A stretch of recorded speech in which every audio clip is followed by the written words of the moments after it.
everyone, thanks for joining me. It's Carol. My video today is to have you share with me as I welcome in the astrological new year, spring equinox, just a couple days away, March 20th, because it is a time of personal renewal, excitement, new growth, when we trust the universe and ourselves to whatever is going to unfold before us. We are in a major cycle of change. There is a lot going on, granted, that is transforming us, sometimes a little quicker than we like or feel comfortable with, but it is happening nonetheless. Now, we also have the sun entering the sign of Aries and a new moon in Aries, the 21st and the 22nd, and they are teaming up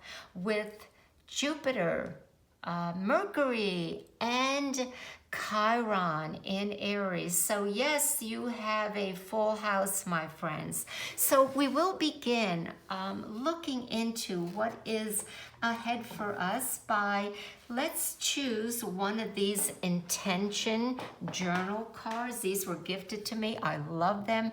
You can use them for the new year, or as I'm doing here today, for the new spring beginning, the equinox. And I will shuffle them now and choose one. But I do want to stress that when we enter and write in our journals, at that point, it has been made physically. Those words are written. They've taken a physical form. They're not a thought form anymore.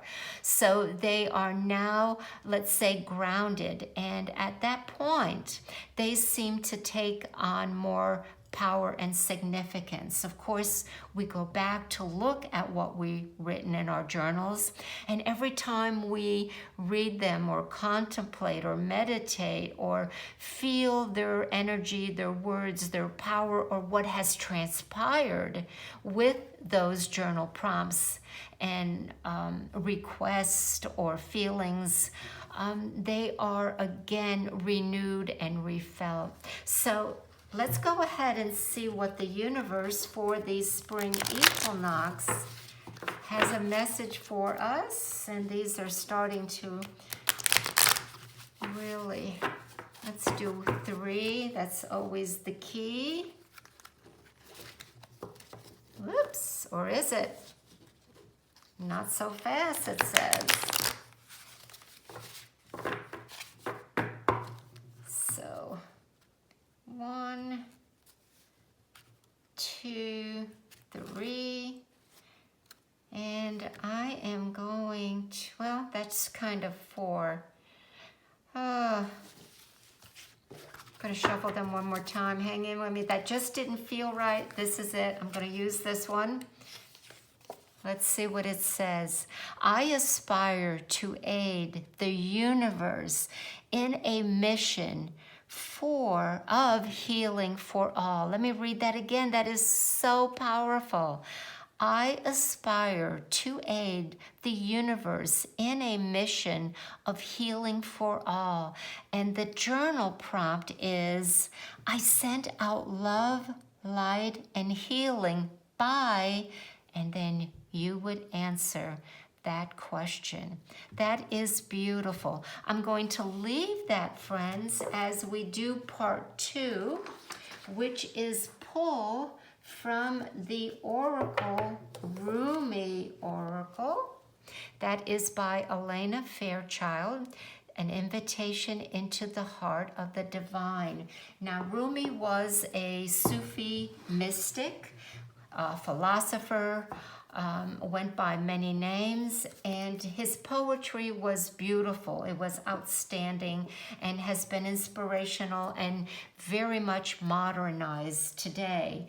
The translation of the poem and the beautiful artwork has been done by a gentleman named Razalu. So I will go ahead and also kind of see about pulling a card from the Oracle deck. And I do want to get centered. I will read the message, the poem, and its translation. Okay, let's go ahead and fan them out as much as we can. They've been active today. Whew. Let's see if I feel anything at all. Ooh, yep, that was easy. And no, that was right way up. What a beautiful picture. No, it wasn't. Let me look at that. Let love transform. So there is definitely a message of love with our intention card and the Rumi oracle card, and I hope you can see these. Now I will look that up in our little guidebook here, number 14. We will look at that poem for that. Let love transform. And here is the poem that Rumi wrote. The spring of love arrives to transform the dust into a garden. The call is heard from the heavens to bid the wings of soul to fly. The sea becomes filled with pearls. The dry land receives the water of life. The stones become a ruby, and the body becomes all soul. That is by Rumi. Now there is also a message that I would like to share going along with what Razu interpreted in the poem and the picture that was created. And it is as follows. Love is my medicine, intelligent medicine. It takes death and makes it a passageway into greater life. What genius is this? A genius that will render anything and everything as a pathway to life. I have found a bench upon which we may be seated. Nay, not a bench, a love seat. It is carved a precious ruby. It sits under the gentle shade of an ancient tree that thrives in love's garden. Come sit with me, beloved, as we let the whisper of the great beloved penetrate our hollowed ears, carrying upon the sweet afternoon breeze. As the sun begins to set, the colors become vibrant. Even if we are deaf to the beloved's tender whispers, we shall not be blind. We shall be captured by the vivid display of the beloved's artistry and be transported into peace. That is a beautiful message for us to contemplate as we enter into the spring equinox. I send my love to everyone. Thanks for joining me today, and take care.